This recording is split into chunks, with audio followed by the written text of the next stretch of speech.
Yo, what's up? What's going on? It's Lugo back again with Fat to Fit Day. I think this is 84. I'm pretty sure it's 84. I'm pretty confident. But today we had another push day. Um, my weight is finally back to normal. After dealing with some electrolyte stuff, we're back to normal. Hopefully, gonna go down soon again. But kind of wanted to talk about training a little bit more today. I mean, what the fuck else am I going to talk about? It's just training.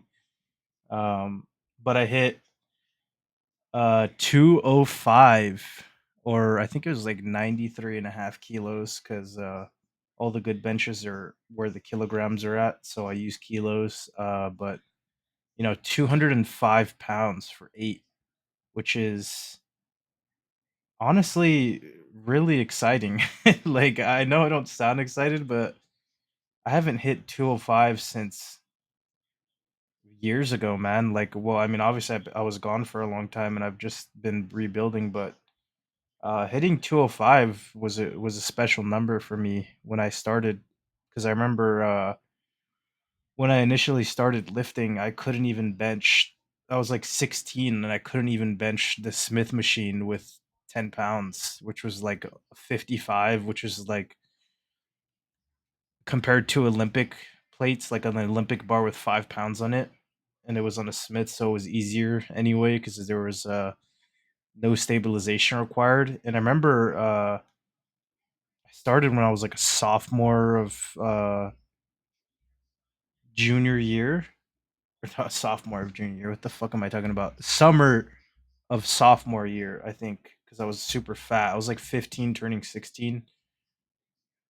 Um, and I remember I started benching, and I remember I think it was my junior year.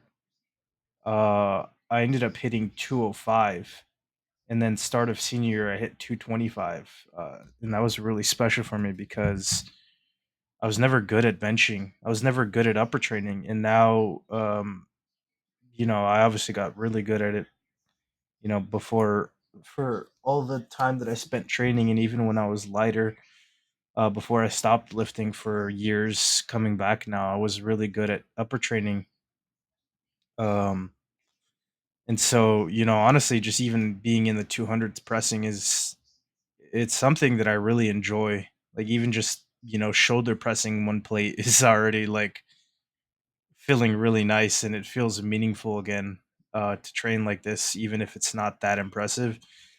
To me, just knowing that I couldn't even bench this when I started and bench less than this, it's always something that I enjoy seeing. And I think that that's something in training that you have to like really understand, is that even if it's not, you have to stop comparing your training and where you're at to where other people were at, because it'll never be the same.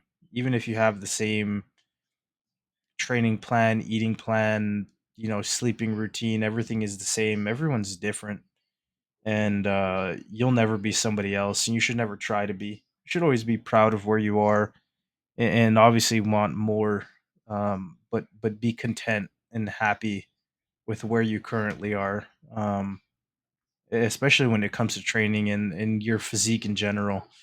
Because I've been seeing a lot of things on social media recently where it's like wanting to be somebody else and idolizing somebody else's physique and their progression. It's like, I'll never look like somebody else. Somebody else will never look like me. Even if we do all the same things, our muscles look different, our shape is different. I hold a different amount of fat than they do, you know, and especially with bodybuilding, it's just about what you can do. I was never worried about, fuck, where am I going to cap out? How big can I get? How, much can I do? I was never worried about that. I just trained for the love of training. And honestly, I trained out of necessity because I was always a fatter kid, right? Like, when I started, I was 256, 5'9", pure fat. Like, I hadn't lifted a single weight and I was that big. But it wasn't like a good muscle weight. It was like just pure fat because I just had a genetic propensity to just carry a lot of weight.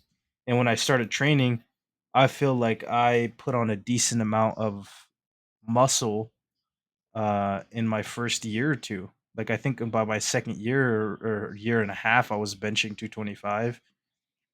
I was ass to grass raw squatting, no belt, no sleeves, 315. Which at the time I didn't think it was that impressive because I was comparing myself to like top powerlifters. But for me, it was impressive because I'd never squatted a day in my life.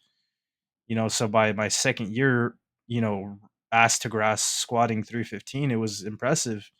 My deadlift, I raw deadlifted 465, no belt, no nothing when I was 18. And looking back, that was an accomplishment for me. And then I feel like I started to get really jaded because I always compared myself to top end power lifters and people that were quite frankly on gear or that have been lifting for 10 plus years naturally. And I realized that I just became really unhappy with training because I was always comparing myself to those that were better than me, and I let the joy escape me from lifting. And I think that that's something that you need to find in training, and it's something that you can never compare to somebody else because everything is different. You're different than everybody else, and everybody else is different from you. Um, and it's just something you have to accept, right? It's like the people that are always down on their height or their looks. It's like you can't change it, man. There's nothing that you could do that will change who you are, and that goes for everything. There are things that you can change and that you can augment, but for the most part, who you are and what your genetics are, they're predetermined, they're set. We haven't gotten to a point in science where we could start to alter that. And you just have to live with it, and you have to make the best of it.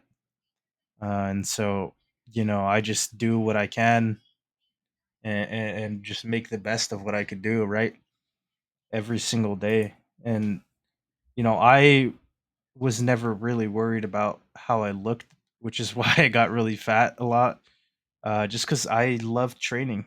I think that that's something that's missing from, social media fitness nowadays is that people fall in love with a look. They're not necessarily falling in love with the training, and that's just something that I just don't understand because for me it was always training. I was infatuated with training. I loved training so much, and specifically, competition powerlifting and doing the squat, bench, and deadlift, and really understanding how I could really get good at those. Like that was always my obsession.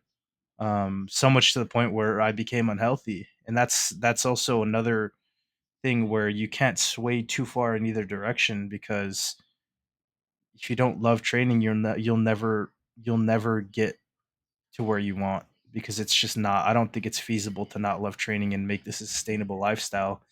And you shouldn't not care what you see in the mirror because at some point, your health cost is going to outweigh the benefit and the love that you have you know for the training, right? It has to be balanced as much as you can, you know, and you should never sacrifice your health for any sport if you can. But obviously, I understand that that's not always the case, and sometimes you are going to have to sacrifice your health if you really want to be the best. But for most people, that's never going to be the case. For 99.9%, you're never going to have to sacrifice your health to be good or to get strong and to get in shape.